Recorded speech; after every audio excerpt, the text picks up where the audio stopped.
Nova stavba, biološko stičišče Nacionalnega inštituta za biologijo, je bila gotovo zahteven projekt. Inštitut, NIB, Nacionalni inštitut za biologijo, sam pa je s svojimi raziskovalnimi vsebinami, vpetostjo v slovenski in svetovni znanstveni prostor, primer sodobne institucije, kjer se prepletajo znanja kemije, fizike, medicine, agronomije in vse bolj tudi računalništva. Široka paleta znanstvenih spoznanj je pomoč pri svetovanju strokovnim službam slovenske javne uprave. Analize in ekspertize pa pomagajo oblikovanje in sprejemanje politik različnih področij, od kmetijstva, zdravstva, varovanja narave in seveda drugo. No, pri tako razvejanem in pomembnem raziskovalnem delu, ki je pomoč pri oblikovanju strukturnega usmerjanja razvoja družbe, je pridobitev novih prostorov in nove raziskovalne opreme biotehnološkega stičišča NIB upravičena in dobrodošla. Uresničitev takega projekta pa je zahteval veliko časa, sodelovanja, tudi prepričevanja odločevalcev in seveda tudi koga drugega. Vendar, kako zaobjeti vse napore, ki so jih zmogli 3 direktorji inštituta v svojih mandatih, to bodo pojasnili v tokratnem pogovoru. To so profesorica doktorica Tamara Lah Turnšek, to je prva direktorica z idejo nujnosti izgradnje nove stavbe, profesor dr. Matjaž Kuntner, drugi direktor, ki je nadaljeval idejo izgradnje, in profesorica doktorica Maja Ravnikar, aktualna direktorica, ki je projekt tudi zaključila. Lep pozdrav, spoštovani gostje. Pozdrav. Dober dan. Lahko najprej na nek način pojasnite, kako je potekala ta prostorska nuja, da je prišlo do te izgradnje tega. Ja, hvala lepa za besedo. Naj povem samo uvodoma, da inštitut zaobjema tudi morsko biološko postajo in tudi tam so bili prostori zelo, zelo slabi, morda še bolj kakor pa na ljubljanskem delu. In v prvem času mojega mandata smo zgradili novo morsko biološko postajo in se pri tem pravzaprav tudi veliko naučili, kako taka investicija naj poteka. Vendar naj povem, da je tista investicija trajala le 5 let, vse skupaj, do otvoritve leta 2004.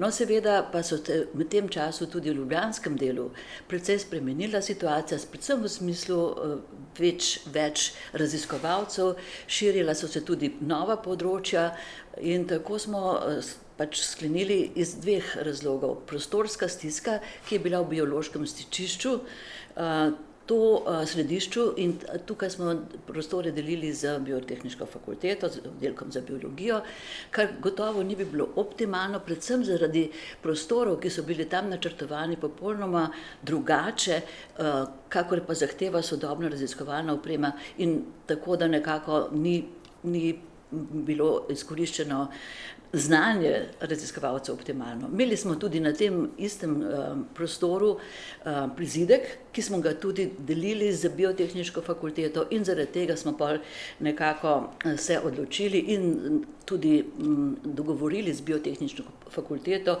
o zamenjavi prostorov, kajti mi smo se selili iz prostorov biološkega središča.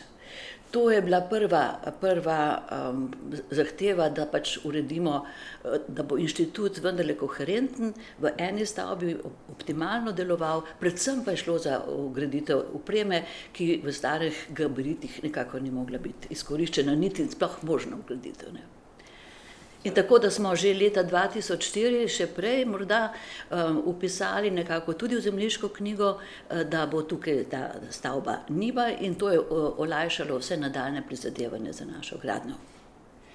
S kakšno dinamiko so se pa znanja širila, ker je profesorica Tamara Lah Turnšek rekla, da seveda je bila prostorska stiska, zato me zanima, s kakšno dinamiko se je pa znanje širilo, da bi je prišlo do te potrebe. Morda lahko odgovori Maja.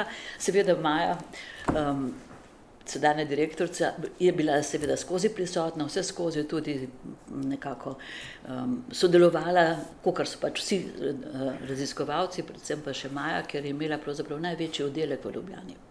Ja, v bistvu v tistem času smo delovali na 2 lokacijah v Ljubljani, še na Karlovški ulici, ne, ki je bil pa objekt res problematičen, ne, ker je pač bila težava z tem obrobjem Ljubljanice, ne, tudi zdrsavanjem objekta in kot je bilo že prej povedano, infrastruktura stavb ni bila primerna. Ne, tam smo si uredili in smo tudi dejansko delovali kar nekaj let. Naš oddelek, ne, ki se je potem zelo širil, ampak seveda ne samo oddelek za biotehnologijo in sistemsko biologijo, tudi drugi oddelki so zelo napredovali. Ne? Tako kot je povedala direktorica, prva direktorica, je v bistvu Morska biološka postaja dobila nov zagon z novo hišo, pa tudi novim raziskovalnim plovilom, ne? Tako da zdaj jih je skoraj še enkrat toliko, kot je bilo to takrat, ko so se preselili v novo stavbo. Ne?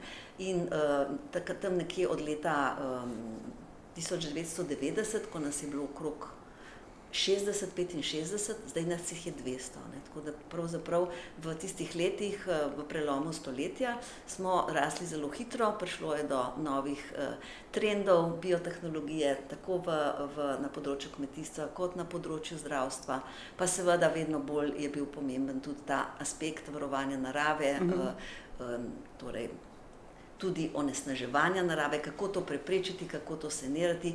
Vedno bolj smo se zavedali kot družba naše pestrosti, biološke pestrosti in te raziskave so se zelo razmahnile. Ne? Tako da veliko različnih stvari, predvsem smo pa seveda nadaljevali in takrat zelo močno vzpostavili tudi stik z gospodarstvom.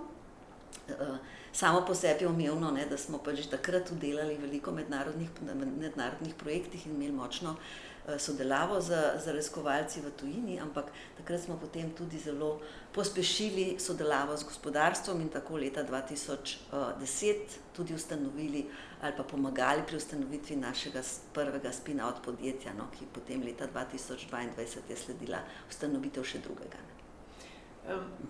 Profesor Kundner, a je čas recimo 21. stoletja oziroma konec 20. stoletja bil tak, da se je ravno področje biotehnologija, ne, za katero pravijo, da je vodilna veda 21. stoletja, toliko razmahnil, da ste se vi seveda odzivali, vi raziskovalci, znanstveniki na to?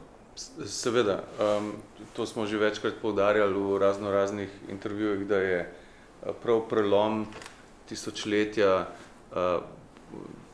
potisnil naprej biološke vede v nek nesluten razvoj. To sovpada po eni strani skokovitim napredkom v sami tehnologiji, ki je postala na voljo za recimo ugotavljanje genomov. Takrat se je prvič posekvenciral celoti človeški genom. To je bila delno znanstvena fantastika samo desetletja nazaj. Izgledalo je nemogoče, pa je postalo ne samo mogoče, ampak v bistvu tako dostopno, tako cenovno kot tehnološko, da lahko podobne stvari zdaj delamo v modernih inštitutih tudi pri nas. In seveda smo to mi prepoznali, mnogi med nami smo tudi delovali leta v tujini in smo si želeli v bistvu podobne pogoje, kot ima biološke znanosti v tujini, vzpostaviti tudi v Sloveniji. In del tega je tudi ta naš skupni napor med nami tremi, da smo zdaj prišli do te investicije, kjer smo. Istočasno je prav to obdobje tudi zaznamovalo spoznanje, seveda ne samo v stroki, ker je to že dlje časa vedela, ampak tudi med ljudmi, da se soočamo z neslutenimi kataklizmami v bistvu v smislu globalnih sprememb in upadanja biodiverzitete in mogoče posledično tudi novih bolezni ali pa nepoznanih bolezni, ki prej niso prodrle ven iz narave v človeško okolje, ki se je tako blizu nekako povezalo z naravo. Vsi vemo, kaj se je zgodilo v času pandemije. To so zoonoze, ki če ne razumemo njihovih razsežnosti in njihovih povezav z samo naravo, nam lahko jo še kako zagodejo. Skratka, vsi te faktorji so nekako kulminirali v prvih desetletjih tega stoletja in to sovpada z tudi tem dost pospešenim in hitrim razvojem bioloških znanosti na Nacionalnem inštitutu za biologijo. No, ampak vi vsi trije kot direktorji, ki ste šli skozi ta projekt izgradnje novega biotehnološkega svetišča, ste seveda hkrati oblikovali nov rod raziskovalcev in tega. Me zanima, koliko so recimo ta nova znanja, ki ste jih ponujali ali pa širili med mladimi, veste, pri mladem človeku zelo hitro pride do tega, kar rečemo prebitka osebnosti, da so od zadaj silili boljše pogoje, boljše infrastrukturo in tako naprej. A ste kaj to čutili recimo pri vašem delu? Ja, jaz sem prepričana, da je prva direktorica zelo čutila, ker sem bila jaz sigurno ena od iz generacije, ki je to silila kar naprej. In zato smo si tudi pomagali, tako kot smo si. Mi smo dejansko sicer zelo lepo, ampak uredili kontejnerje, v katerih smo uredili prostore in pisarne, zato da smo lahko preživeli ta čas do začetka gradnje. Tako da jaz bi rekla, da seveda smo mi oblikovali, ampak ravno tako so pa naši izvrstni raziskovalci oblikovali in vplivali na ta napredek v številu zaposlenih, v novih tematikah, ki jih imamo, v hitrem odzivanju na družbene potrebe. Naprimer, že pandemija COVID je to pokazala, da smo praktično en mesec po začetku pandemije se že vključili, in to ne samo z našimi analizami odpadne vode, ki vključujejo ravno te moderne tehnologije, da lahko pogledamo vsa živa bitja ali pa tudi neživa, ki so bila prisotna v nekem vzorcu, recimo odpadni vodi, ampak recimo tudi pri zagotavljanju mask oziroma zaščitne opreme. To smo praktično takoj skočili za svojimi znanji. Pa eno delko, recimo, ko je bila ta ekološka katastrofa v Vrhniki in zastrupljanje vode, so tudi takoj priskočili s svojimi ekspertizami in ugotavljali, koliko časa je voda še strupena in tako dalje. Tako da teh primerov je zelo, zelo veliko. Izvolite, če kaj dodati. Ker ste glih omenili tudi ta razvoj in mlade raziskovalce, takrat v tistem obdobju začetnem, ko je bilo recimo med leti 2004 do 2014, je pravzaprav bila še dobra doba mladih raziskovalcev, ki jih je bilo relativno veliko, poleg tega se je odprla Evropa. In ko se je odprla Evropa, seveda tudi vsi možni mehanizmi, da smo lahko sodelovali, tako da smo pridobivali tudi po shemi Marie Curie, naprimer, mlade raziskovalce, mlade ljudi iz tujine. To je bil pa še dodaten vpliv pač neke razvitih laboratorijev, s katerimi smo sodelovali, zelo velikimi državami, skoraj veliko evropskih, pa tudi azijskih, tudi ZDA, Kanada, tako naprej. In to je bil velik napredek. Potem se v današnjem času žal to nekoliko zmanjšalo, vendar pa mislim, da smo še vedno na dobri poti, kajti nekatere smeri v Sloveniji, skoraj mladi raziskovalci, je precej veliko pomanjkanje zaradi službe v industriji, ki je mnogo bolj plačana in tako naprej. Vendar imamo raziskovalni duh na visoki ravni, kar ste ravno omenili, kako to lahko vpliva na mlade in kako so potem mladi bolj ambiciozni. To je šlo v skoraj vseh smereh našega inštituta in danes je tudi zelo veliko še že evropskih projektov, ki jih dobivamo, ali pa kakšnih drugih vrst sodelovanj. Tako da to se mi zdi zelo pomembno. Prvi projekt, prvi že zadalni projekt in gradnja in financiranje gradnje med leti 10 in 14 je pravzaprav nosilo naslov biotehnološki inkubator. In potem so bili še zraven centri planirani, center Planta je že tako obstojal, center na Morski biološki postaji, kjer je pravzaprav, ti centri so pravzaprav kazali tudi odprtost do družbenega prostora, se pravi tako recimo industrijo, gospodarstva in določene firme, recimo prav Lek Novartis, naprimer, so bili naši stalni partnerji v različnih skupinah, kjer so tudi potem smo izvajali raziskave, predvsem dobre bazične raziskave in pač tudi tako velike firme kot Lek so se lahko oslanjale na nje. Tako da mislim, to je vse pomenilo en splet okoliščin, da se je znanost in inštitut kadrovsko in kar se tiče afirmacije v tujini in doma razvijal. Zdaj bi omenila še potem seveda moram še povedati, da se je da so se te načrti nekako vlekli, menjava ministrov in tako naprej je potekala prehitro v tistem času, oziroma mislim, da v 10 letih se je zamenjalo kar skoraj 9. Pa še področje, čas krize je bil, ne? Vmes je bil še čas krize, ki se je tudi dotikal, to je bilo leto 12-13, se mi zdi, da je bilo najhujše, ne? No, ampak da smo končno prebili led pri naših ministrstvih in financerjih, ne, smo organizirali tudi pravzaprav eno evalvacijsko komisijo, mednarodno komisijo. V tistem času je prišla tudi projekti strategija pametne specializacije, v okviru tega tudi Slovensko inovacijsko stičišče, ki je tukaj sosednja stavba, in vsi ti so nam pomagali ravno ustanoviti to, oziroma pripeljati to komisijo, Indic, Mašekar, Izraelci, Nava, Levinska in potem še domači podporniki. Tukaj pa moramo odpomeniti spet Vojmirja Urlepa kot res izkušenega svetovalca, potem Staneta Pejovnika, ki je bil takrat rektor univerze in je tudi podpiral, torej ni bila nobenih problemov s tem, ne? In nadalje še Steven Minger, ki je pa tudi raziskovalec in podjetnik, ki se je zdaj preselil sem na področju predvsem biologije, matičnih celic in pač zelo pomemben znanstvenik, ki nam tudi svetuje in tako naprej.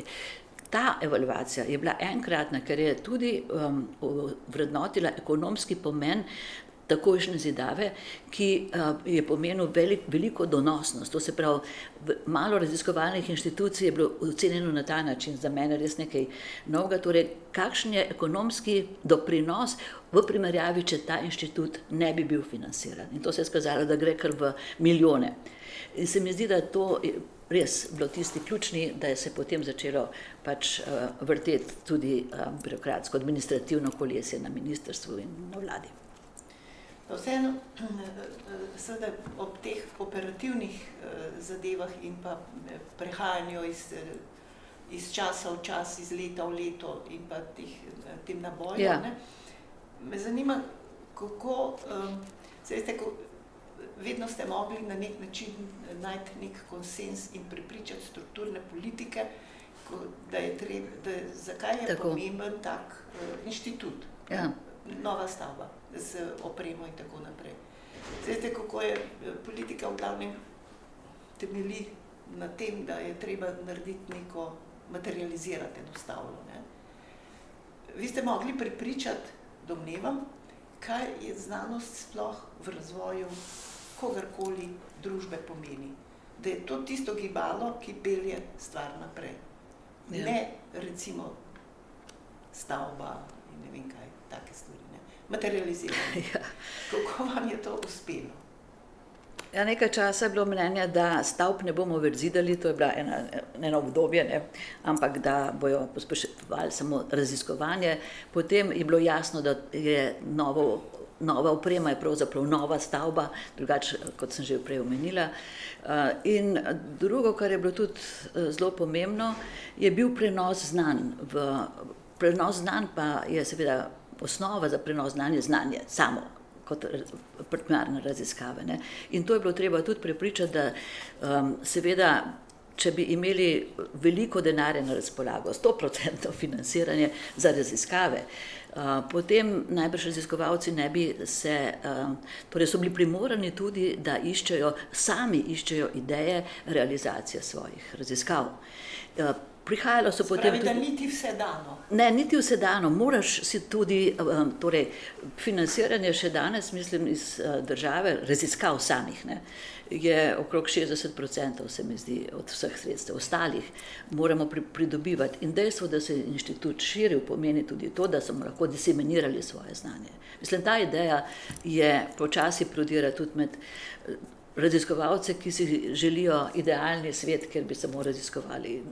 Vendar pa to pravzaprav ni niti namen naših raziskav v celoti. Ja, profesorica Ravnikar. Ja, jaz bi to rekla, ne, da v bistvu to je res tak dolgotrajen projekt, ne, kot vidimo 15 let pravzaprav, ne, od teh prvih začetkov.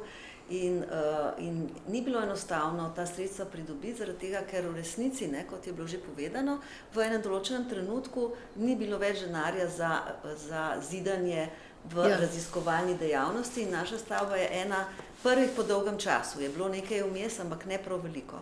Tako da v resnici je pač moralo to mnenje nekako prevladati, ne, da pač moderne opreme ne moreš v staro infrastrukturo umeščati in to je dejansko res, ne, če se pogleda naše zgornje nadstropje, celo nadstropje polno mašinerije, strojnic in vsega tega, kar je potrebno za čiste prostore, za vse te nove infrastrukturne prostore, v katerih je taka nova, moderna raziskovalna oprema. Ne. Tako da v resnici je se tukaj res vrstilo zelo veliko ministrov, ne, in tam v letu 2012 so bili izdelani prvi načrti, ne. Dejansko je pa do preboja in financiranja stavbe pa prišlo pod Matjaževim vodstvom, ne, ko je pač bila podpisana prva pogodba, 20 milijonska, no, na podlagi tega seveda smo ugotovili, da in so začeli izdelovati novi načrti, po dolgem času, ne, seveda, in je bilo jasno, da s tem denarjem ne moremo zagotoviti izgradnje hiše, tako da je potem seveda spet drug minister dodal sredstva za izgradnjo na 28 milijonov in potem še za raziskovalno opremo, ne, tako da praktično v lanskem letu smo podpisovali zadnje pogodbe, ne, vmes je bila seveda COVID kriza, ukrajinska kriza, poplave in investicija se je podražila. Moram reči, da ne za veliko, smo v bistvu praktično prišli z majhnimi povišicami skozi, kot smo načrtovali, čisto na začetku, pred 10 leti, kar se mi zdi poseben uspeh, ne, v bistvu smo imeli preko 60 različnih javnih razpisov, javnih naročil, nobene pritožbe, postopek je bil pa izjemno zapleten. Tako da vse čestitke vsem sodelavcem, ki so tukaj sodelovali. Se pravi, je to na nek način en vzorčen model tudi glede prepričevanja politikov ali odločevalcev, kakorkoli rečemo, kako je resnično to uspelo in kot se ve, a ne, res vsaka čast vam. Profesor Kuntner, profesorica Ravnikar je rekla, da ste vi takrat končno podpisali prvo tranšo, ali kako se temu reče, tega denarja. Ja, tako je, ne. Zdaj gledati nazaj je malce nehvaležno, ker to je tak timski pristop in tudi tak trud cele ekipe, da je težko pripisati zasluge enemu ali večjim v enem obdobju. Ampak jaz sem vodil NIP relativno kratko, 3 leta, 18, 19 in 20, in takrat so se zgodile dosti prelomne zadeve. Namreč, ko sem prevzel vodenje od kolegice Tamare, so me seznanili z vsem, kje trenutno smo.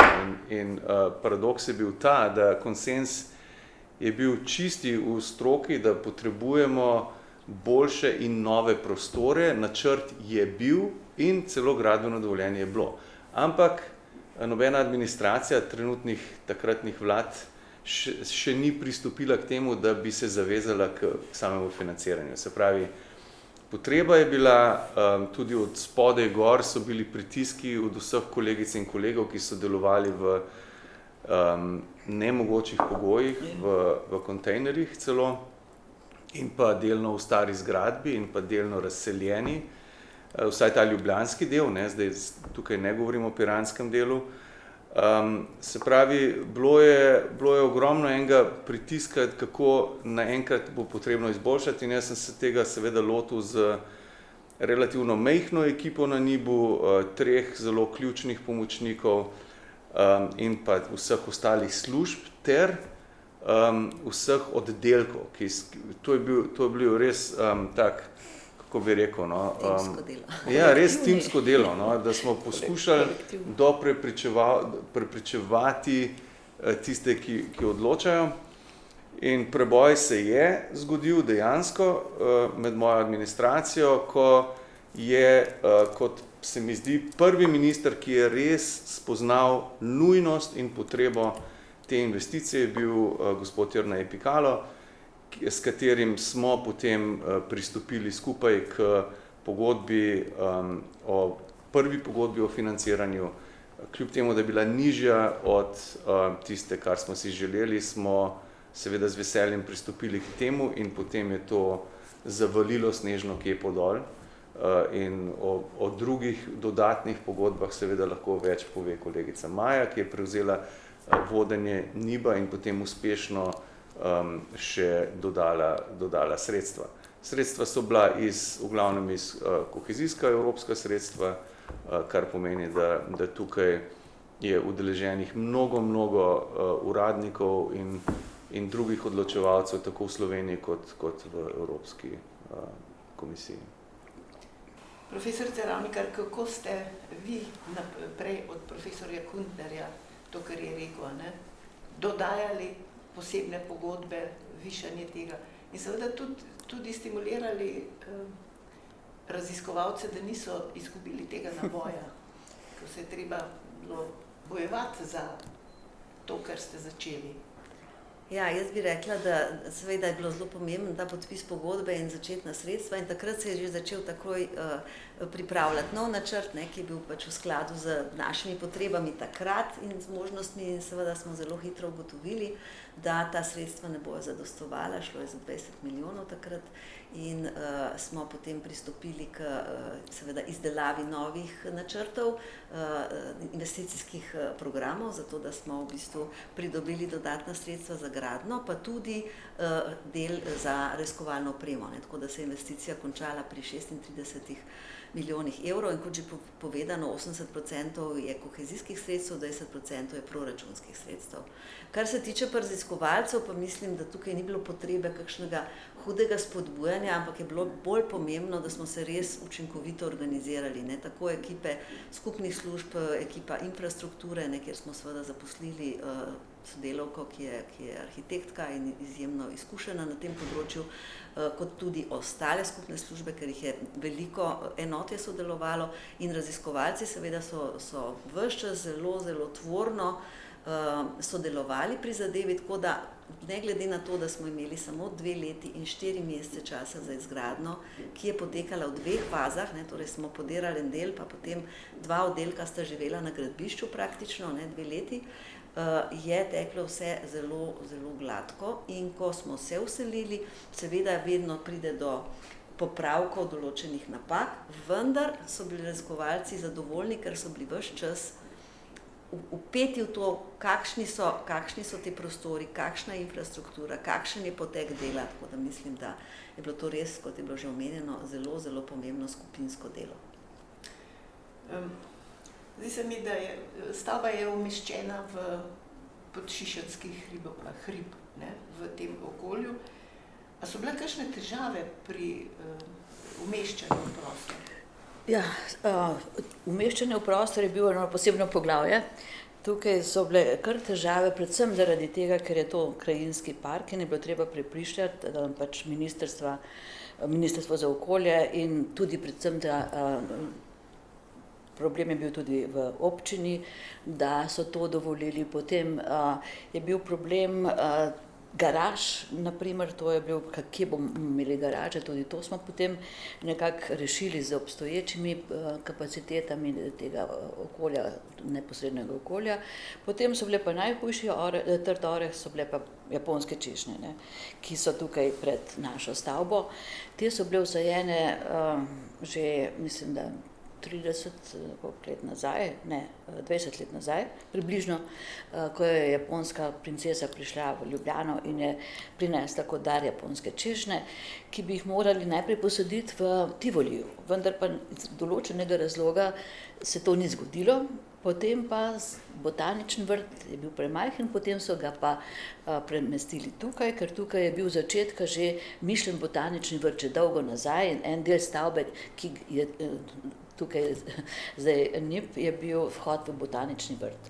No, to se je potem pač univerza uredila med seboj, da pač to ni več in da je zdaj botanični vrt. A češnje so ostale tukaj kot neka svetinja japonske ambasade tudi, ki je bdelal nad temi češnjami in je stalno že bilo treba izdajati, ampak ne, ni to dr. Bovcon, ki je to urejal, poročila o stanju češenj. Žal smo... So oni imeli kakšne posebne, recimo te strokovnjaki, a ne, za ta drevesa, zahteve? Ne, niso imeli Japonci sami.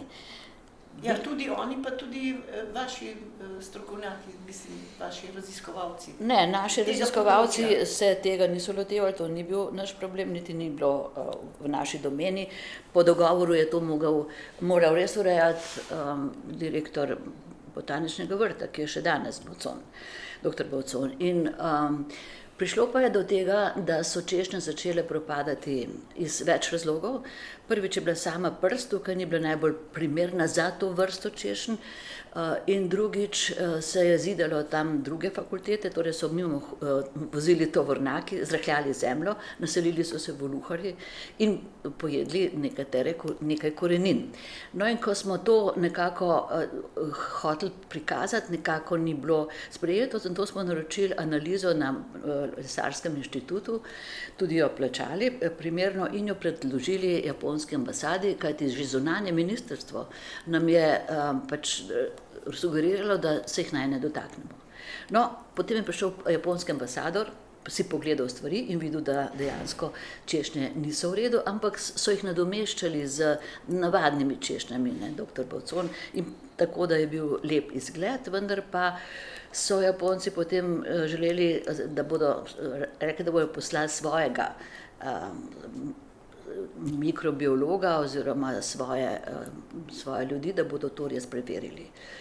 To se ni zgodilo in nazadnje se je prišlo do dogovora, da češnje lahko deloma domestimo, nekatere lahko tudi premeščamo, to se pravi presajajo in tako naprej. No.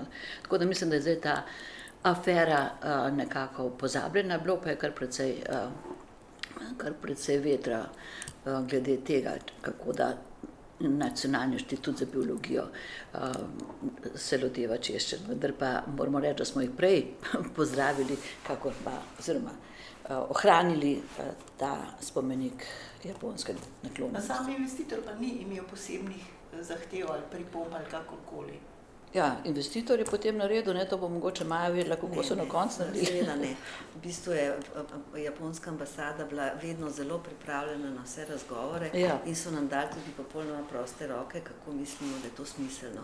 No, mi smo vsekakor tekom gradnje posebno poglavje pri izbiri izvajalca in pogodbi smo namenili tudi ohranjanju ne samo japonskih češenj, ampak tudi črnojelševja, ker imamo na zahodni strani močvirni svet, ki je zelo pomemben za določene živali tega območja, recimo konkretno žabe, pa tudi nekatere druge živali, tako da smo v bistvu že predvideli, da bo med gradnjo bosta obe področji varovani in smo jih tudi na to ves čas opozarjali in moram reči, da so tukaj pokazali zelo veliko pripravljenosti, tako da je ostal nasad praktično v celoti, razen tistih dreves, ki so bila že prej slaba, mogoče kakšno 3 drevesa smo res presadili in vsa lepo uspevajo na vzhodnem delu biološkega središča in tudi močvirni svet za nami je ostal nedotaknen. Tako da mislim, da smo opravili kot inštitut, ki ima biologijo v imenu, svojo nalogo z odliko. No, ko je bil recimo gotova stavba, ste se pa lotili ali sproti, mogoče vzporedno s tem, novo raziskovalno opremo. To se mi zdi, da je en tak pomemben dejavnik in pa tudi hkrati velik zalogaj. Kako ste se tega lotevali in kako ste pri tem prepričali recimo tudi odločevalce, da so vam šli nasproti? Torej, mislite pri nabavi nove opreme? Prosim? Mislite pri nabavi nove opreme? Seveda, ker tudi sami raziskovalci najbrž vejo, kaj pomeni nova oprema, ta se pa tudi vedno bolj sofisticirana ratuje, ker nove tehnologije prihajajo noter za delo. Vsekakor, torej že v osnovnih načrtih, ne, ki so bili 10 let nazaj pripravljeni, je bil plan, da se določena raziskovalna oprema tudi vgradi. Ne. To se pravi, s tem smo štartali že od vsega začetka.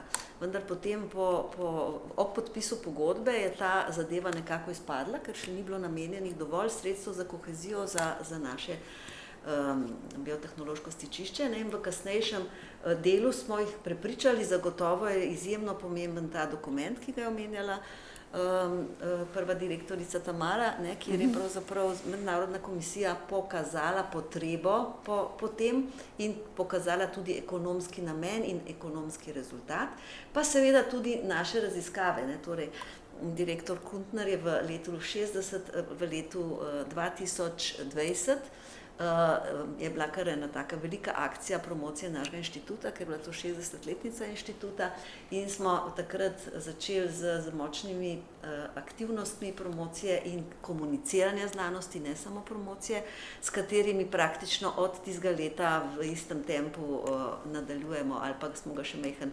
pospešili. Ne? Tako da pravzaprav jaz sem prepričana, da je z rezultati dela, z tem, da pokažeš, kakšen pomen imajo tvoje raziskave, to prepričalo tudi odločevalce, da so nam namenili tudi sredstva za raziskovalno opremo, kar je seveda logično, ne, da če smo šli mi iz neke male kvadrature inštituta na bistveno večjo kvadraturo, da je, če bomo ostali samo na opremi, ki smo imeli do takrat, delo ne bo optimalno, to se pravi, cela investicija ne bo optimalno zastavljena. Tako da smo zelo hvaležni, da smo lahko dobili tudi sredstva za raziskovalno opremo, ne, ki smo jo namestili v te laboratorije in začeli res z novim zagonom raziskovati. Ne. To so recimo, ne vem, take največje zadeve, ki smo jih dobili, je zagotovo karantenski rastlinjak, ne. To je eden redkih v tem srednjeevropskem prostoru, v Sloveniji je v bistvu edini tak, potem recimo čebelari ali pa čebelnjak, ki ga imamo recimo tudi, nekateri mikroskopi, med njimi tudi elektronski mikroskop, ne, SEM pa konfokalni mikroskopi, ki so odprli, potem recimo oprema laboratorijev, v katerih gojimo celične kulture, ne, ker pač ena od novih skupin se ukvarja z zdravljenjem, z imunologijo in zdravljenjem raka in drugih bolezni za celično tehnologijo, recimo. Tako da in še, ne, recimo tudi akvarij za ribe cebrice, ki so zelo pomembne v raziskavah, tako toksikoloških, to se pravi spremljanje strupenosti, kot tudi v farmacevtskih, ne, recimo tukaj na tem področju izredno na področju toksikologije in drugih podobnih raziskav močno sodelujemo tudi z Lex Sandojem, ne, zdaj vemo, da sta to dve podjetji, Novartis in Lex Sando. Tako da teh primerov je zelo veliko, ne, ki so dejansko omogočili, da lahko naše raziskave res izvajamo na najvišjem nivoju. No, se, to je recimo zanimivo bi bilo slišati, ne? Rekli ste, da ste imeli mednarodno komisijo. Ne? Se pravi, da komisija, ne? Ki je res ekspertov mednarodnega kova sestavljena, ne? Je prepoznala potencial znanja, ki ga lahko vi nudite. In da seveda ne morete ostati na obstoječih gabaritih, ampak rabite nekaj novega, ne? Mislim, modernega, da se bo to znanje še širilo. A so to težki posli, težko delo. Recimo to potem prepričati na osnovi teh spoznanj, recimo mednarodne komisije, ne?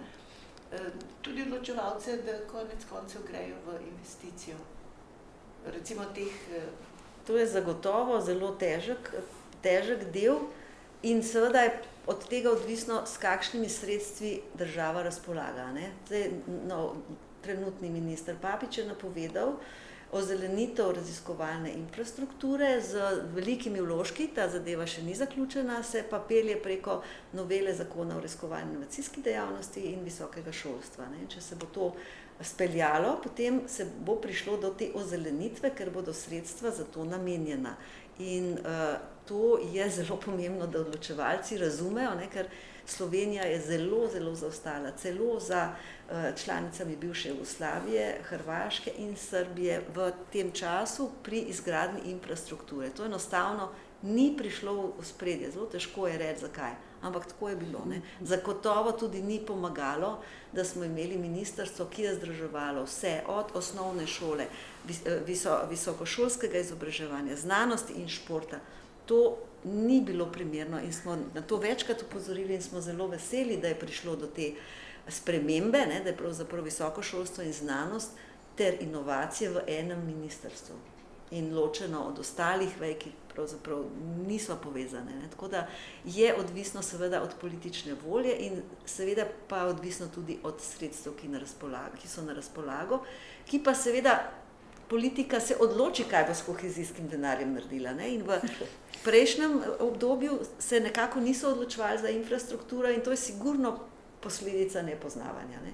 Zdaj so pa to prepoznali in jaz upam, da bo ta trend šel naprej, ker mi smo nekako urejeni in rešeni, seveda pa tukaj cela vrsta inštitutov, ne, pa tudi univerz, ki čakajo, nekateri so že na vrsti, nekateri ne. In če bomo želeli imeti znanost, ki bo ne samo odlična, ampak bo tudi komunicirala to svoje znanje, se bo v pomoč gospodarstvu in celi družbi, potem je pač treba po tej poti nadaljevati.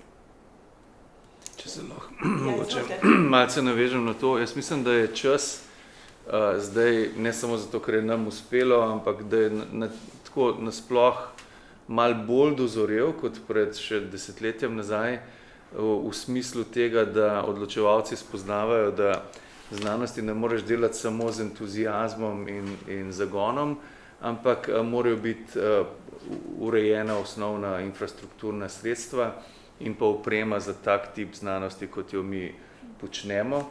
In nismo mi tudi edini na NIB-u, ki smo prišli do novih prostorov, veliko se planira in gradi v smislu novih fakultet, tudi v ljubljanskem okolju in širše. Tukaj okrog nas nastaja pravi znanstveni kampus, delno univerziteten, delno inštitutski. In mislim, da je nekako dozorelo znanje, da moramo biti del tega razvitega znanstvenega sveta, kajti to omogoča tudi prenos znanja in dotok tudi mogoče tujcev. Veliko je zanimanja za prihode iz tujine za koriščenje naše opreme in našega znanja in pa seveda tudi malo manj je potrebe za naše študente, da bodo nujno vse znanje pridobili v tujini, kot je še naša generacija nekako morala in jim to lahko zdaj nudimo prav v tem našem okolju, kar je zelo, se mi zdi, nekako pozitivno in naravnano v prihoden razvoj znanja v Sloveniji. No in seveda, potencialno seveda je beg možganov na nek način, a ne? Tako, če ne takoj ustavljen, pa vsaj na dolgi rok bo manj morda to akuten problem, kot je bil še za časa ekonomskih kriz in kasneje. Ja, ker o tem dosti se piše, govori, a ne, mislim, različne diskusije in pa pač modeli, a ne, naj bi, kako jih ohraniti. Ja, in kako jih ohraniti, mi smo že pokazali kako, ne, in kako jih privabiti nazaj. In kako jih ne samo privabiti nazaj, oziroma omogočiti neko kroženje, s katerim pridobivamo mi tuje ljudi, bodisi za časo, bodisi za dlje časa. In seveda še vedno spodbujamo odhode v tujino, ker s tem, če zaokroži to znanje nazaj, tudi k nam vsi profitiramo od tega. Profesorica Ravnikar, vi ste omenili prej že v začetku, ne, sodelovanje z gospodarstvom, ne, da je tudi v Evropi in sploh na svetu, zlasti Združene države, ne, Evropi učitajo, da nimajo, da vi raziskovalci nimate dosti, potencial imate, ampak nekako, da niste toliko hitri, da bi spostavili povezavo z gospodarstvom, ne. Kako se vi tega lotevate? Ja, zdaj, kar se tiče povezave z gospodarstvom, Mislim, da je zelo, zelo veliko parametrov, ne, mimo Ker hitrosti. tu je dodana vrednost potem vašega dela. Ja, seveda. Mislim, inštituti smo v tej posebnem statusu, ne, da smo v bistvu projektne organizacije. Ne. Zdaj, z novim zakonom o raziskovalni in inovacijski dejavnosti se je to nekoliko popravilo, ampak recimo naš inštitut še vedno 50% vseh prihodkov pridobiva na različnih pogodbah izven stabilnega financiranja, ki v bistvu je pa druga polovica našega. To je sigurno bolje, ampak če pogledam recimo Avstrijo, tam je pa 80% stabilnega financiranja. Ne. In zdaj bolje stabilno financiranje, bolj si hiter pri odzivih, ne, ker sicer si pa nekdo, ki prijavlja ves čas projekte in izvaja potem tiste projekte, zato da lahko preživi. Ne. In zato je to tako zelo pomembno. Seveda pa ni dovolj samo čas pa odzivnost, potrebno je poznati potrebe gospodarstva, gospodarstvo mora poznati tebe in ti tudi zaupati in to ponavadi nastane z večletnim sodelovanjem. Torej zelo dobro je, da izmenjujemo kadre, da naši kadri odhajajo v gospodarstvo in da potem postajajo naši partnerji. Ne. Tako je recimo tudi z obema podjetjama, z obema spin-outoma, Biosistemiko in Nibalabsom, kjer so zaposlili že sigurno 10 ali pa več naših doktorjev znanosti, pa tudi drugih sodelavcev, ki dobro poznajo delo inštituta in seveda mi pa mnogo bolj poznamo gospodarsko realnost, kot bi brez teh spin-out podjetja. Ne. Tako da, kar v Sloveniji je poseben problem, je ta dolina smrti, torej sredstva, ki so namenjena raziskavi od odkritja do točke, ki je primerna za aplikacijo, ne, da pridemo dejansko do prototipa, ne, tudi to se premika, ne, zdaj raziskave TRL 3 do 6 in naprej bojo bolj pospešene, kot so bile v preteklosti, ne, ampak moramo se zavedati, da gospodarstvo ne zanima, kako bo nek znanstveni dosežek prelevil v prototip, njih zanima prototip in od tam naprej. In ta sredstva jih zaenkrat še ni. In se bojim, da tudi Vesna sklad, kot pač so zadnje informacije, se bo osredotočil na ustanovitev podjetij. Ne pa na tisti vmesni del. Ne. Ta del nam pa zelo manjka. Bomo videli, kako se bo inovacijska politika peljala preko razpisov. Ne. Če bojo to samo zelo, zelo veliki razpisi, ki bojo financirali 3-4 projekte na leto, bo to zagotovo premalo, da bi spremenili kulturo. Ne. Ampak se strinjam, da se te stvari spreminjajo na bolje in da bo sodelovanje z gospodarstvom zagotovo lažje. Zagotovo moramo pa tudi mi dobro komunicirati, kaj delamo, iskati, kaj gospodarstvo zanima, katere so tiste točke sodelovanja, kjer v bistvu potrebujemo našo pomoč in kjer lahko v bistvu stopamo skupaj. Kako se pa gospodarstvo odziva, recimo na nekaj ste sicer že povedali, a ne? Na recimo to potencialno znanje, ki lahko preide potem iz inštituta, ne, iz laboratorijev v prakso, ne, v dodano vrednost recimo celotnega gospodarstva. Koliko se odziva, mislim, gre za vprašanje tudi razvitosti slovenskega, če govorimo o slovenskem, ne, slovenskega gospodarstva, koliko je in koliko ni na nek način še zavrto, a razume, da prevladuje stara forma mentisa, ne, da so nove tehnologije zelo pomoč, da delate nove stvari, ki so tudi mednarodno odzivne. Kako to komunicirate z njimi? Mislim, gospodarstvo se dobro odziva. Ne? Gospodarstvo, torej tista podjetja, ki imajo svoje raziskovalne time dobro razvite in te stvari dobro razumejo, se dobro odzivajo, ampak seveda je pa razumljivo, ne, da mi zelo težko vsiljujemo naše rešitve njim. Ne. V bistvu moramo priti skupaj, ki oni potrebujejo rešitve za svoje težave. Ne. Tako da, kadar mi želimo nekaj komercializirati, kar je čisto novo in nihče v Sloveniji recimo ali pa okolici ne dela, potem je prava pot ustanovitev visokotehnološkega podjetja, kar smo tudi že naredili. Ne. Ker oba ta podjetja sta pionirja na svojem področju in sta praktično delata za tujino večinoma. Ne. Tako da mi moramo naslavljati gospodarstvo z iskanjem skupnih tematik. Ne, kadar imamo pa nekaj, kar je popolnoma novo, takrat je pa seveda gospodarstvo cel svet oziroma prodaja patenta, karkoli. Kar jaz opažam recimo pa je, da Zelo veliko smo sodelovali z mednarodnimi podjetji, tudi z hitrimi, novo ustanovljenimi, hitro rastočimi podjetji in moram reči, da v tujini znanje mnogo bolj cenijo kot pri nas. So pripravljeni tudi ustrezno nagraditi to znanje, torej razumejo, da mi ne moramo teh dela, ki ga upravljamo za njih, črpati iz sredstev drugih projektov, kar je seveda dejstvo. Ta, bom rekla, pogled je pa še, se pa lahko še kaj izboljša tudi pri nas. No, to je zanimiva istočnica, ne mislim, koliko je cenjeno neko znanje. In to vrhunsko znanje.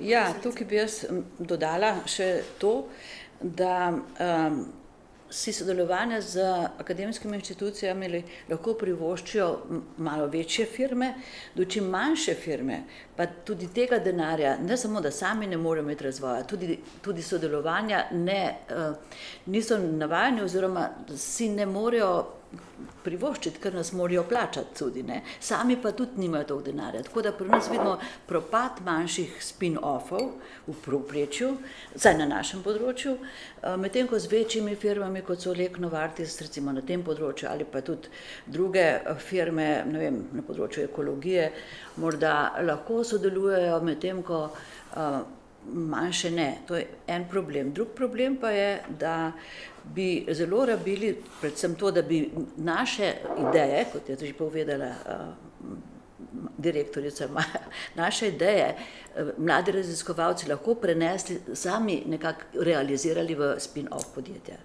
To se včasih bilo financirano strani Tehnološke agencije Slovenije in ta Tehnološka agencija pravzaprav je propadla, glede na pač ni pomembno zakaj, tega vmesnega denarja, kot je že rečeno, dolina smrti pravzaprav, kot ji rečemo, zato nastaja, ker tega vmesnega denarja financiranja mladih firm, ki bi izšle iz inštitutov, ni. In ali te nekdo kupi, tako rekoč, ali pa želi sodelovati s tabo, ali pa ne. Ampak to je zelo težko. Pri nas je to slučajno, to je bilo še v času, ko smo biosistemiko naredili, je bil to so bili projekti Valor, sedaj pa, ne vem, sedaj se pa moraš pomagati tudi z nekim privatnim denarjem, privatnimi investitorji in potem ustvariti nove smeri, ne. To ni samo naš primer na Inštitutu za biologijo, ampak opažam tudi pri drugih inštitutih, imajo iste težave. Skratka, ta vmesni člen, ta vmesni denar, ki pospeši razvoj tehnološke stopnje od 3 do 6, tega ni. Tako tudi za podjetja ne dobijo dovolj denarja za raziskave in raziskovalci ne za ustanavljanje svojih podjetij. Tako da upam, da se bo s tekom časa. Se pravi, potencialna komunikacija na nek način obstaja? Ja, potencialna, ja, samo rabiš pa res zagonski denar oziroma neke angele, kot imajo nekje v zunji, teh nimamo v Sloveniji dovolj. Ti so samo financirajo, dofinancirajo neke že delujoče modele prenašanja v gospodarstvo, ne. Tukaj vidim problem. Ko ste govorili o tem sodelovanju, znanosti oziroma potencialov, ki jih posamezne inštitucije znanja, znanosti imajo z gospodarstvom. Kakšno je tu recimo bolj tesno sodelovanje oziroma gre za to, kako se recimo znanost, ki seveda eksponencialno raste, to so ogromne raziskave danes, prilagaja recimo trenutnim stanjem, bodi si pri nas, pa tudi kakšne so vaše izkušnje recimo v drugih okoljih, mednarodnih. Ja, torej, kot sem že prej omenila, glavna razlika pri nas je, da je teh sredstev za področja bioloških znanosti pa biotehnoloških znanosti premalo, ne. Saj imamo spodbude tudi v Sloveniji, ne, za mala podjetja, ki so pa več ali manj namenjena in primerna, ne, po količini sredstev za podjetja, ki se ukvarjajo recimo z računalniško tehnologijo ali kaj podobnega, ne. Medtem ko tista podjetja, ki bi nastajala in potrebujejo neke laboratorije, večjo opremo, taka dodatne vložke, tukaj imamo pa res manko, ne. In to je nekaj, kar okoljih okrog nas, ne, če recimo gledamo Italijo, Avstrijo, kjer imajo te velike spodbojevalnike, ne, kjer imajo na razpolago tako laboratorije, kot pa tudi velika finančna sredstva zagonska, ne, za taka podjetja, to nam manjka. Ne, in zagotovo je naš inštitut primeren v zdajšnji obliki za to opremo in s temi kadri, da pomaga pri spodbujanju novih tehnologij na tem področju.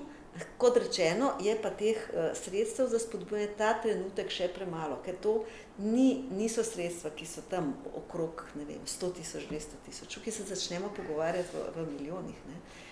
In to je nekaj, kar upam, da bo Vesna sklad oziroma ta novi sklad, ki je v bistvu, ki ga sredstva je namenila Evropska investicijska banka in naša SID banka, ne, organizirala skupaj s Hrvaško banko, da bo to nov začetek tovrstnih aktivnosti. Sicer pa mi zelo dobro sodelujemo tako z velikimi podjetji doma v tujini, kot tudi z majhnimi, ne, in so nekatera naša podjetja tudi manjša ali pa srednja, izredno propulzivna, ne, na področju biotehnologija se je začela zelo hitro razvijati v zadnjem času tudi v Sloveniji. Zdaj imate tudi kar nekaj prebojnih, recimo, raziskav, ne, ki so pomagala potem recimo različnim podjetjem. Vendar za konec me še zanima, kako vi ocenjujete recimo razvoj znanosti kot take, seveda specialnim ozirom na biotehnološke znanosti, ki pa so, kakorkoli obračamo, ne, danes v ospredju povsod znanosti kot take, ne, v vseh okoljih, državah, skupinah. Kam bo šlo to naprej? Zahteve so pa ogromne. Ja. Napovedi tudi. Seveda razvoj... Boste rešili svet, tako rekoč. Ja, seveda bomo. Če bo kdo rešil svet, bo to znanost. Sigurno ne s kakšne zablojene politike, kot jih vidimo. Potrebno je samo slediti znanju in znanosti in dognanjem, pa ne govorim zdaj samo o bioloških znanostih, ampak nasploh. Kot vemo, so problemi človeštva zelo, zelo kompleksni in obsegajo stvari od klime, fizike do verjetnosti in seveda biologije in mnogih drugih vidikov. Tako da Slovenija tukaj ni toliko zelo posebna, obstaja v svetu določen antiintelektualni trend, proti kateremu se moramo boriti tako mi znanstveniki kot razmišljujoči ljudje nasploh in poskušati ta trend spremeniti, da bi v bistvu človeštvo spoznalo, da v bistvu sami sebi delamo medvedjo uslugo, če se ne lotevamo globalnih problemov takoj in zdaj, s tem, da prisluhnemo znanstvenikom. Ampak gre najbrž za sinergijo vseh znanstvenih ved. Ja, vsekakor, ne, znanost je vedno bolj interdisciplinarna in to je čisto edini način, da lahko rešujemo globalne težave, ampak seveda znanost bo dala nove možnosti, nove rešitve in korporacija v družbo je pa nekaj drugega. Ne. Tukaj pa potrebujemo odločevalce in tudi javnost, zato je tako pomembno, da mi svoje dosežke zelo dobro komuniciramo in predstavljamo. In za prihodnost človeštva je zagotovo več stvari pomembnih. Prvo je, da zelo dobro poznamo zgodovino, drugič pa, da se odločevalci res odločajo na podlagi podatkov, ne na podlagi nekih navdihov ali pa prepričevanja in to je tudi zame en od velikih težav, ne? Ali imamo znanstveniki dovolj moči, da prepričamo odločevalce z našimi dejstvi, ne? Ker znanost temelji na dejstvih, ne? Na katerih se potem lahko oprejo odločevalci, ko pripravljajo strategije.